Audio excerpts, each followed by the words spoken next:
Alright guys, before I get any deeper too, what I want to check is the oil filter housing.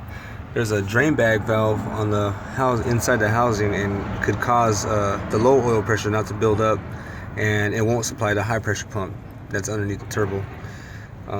So I pulled the oil filter cap off, and I don't know if you guys can see it as good as I can, but there's a little bit of metallic in there inside the on the oil itself.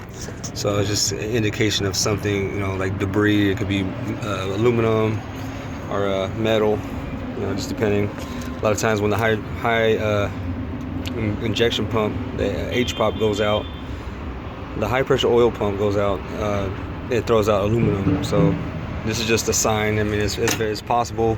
I'm not saying that's what it is, but it's just little things to log in your mind mentally to give you an idea.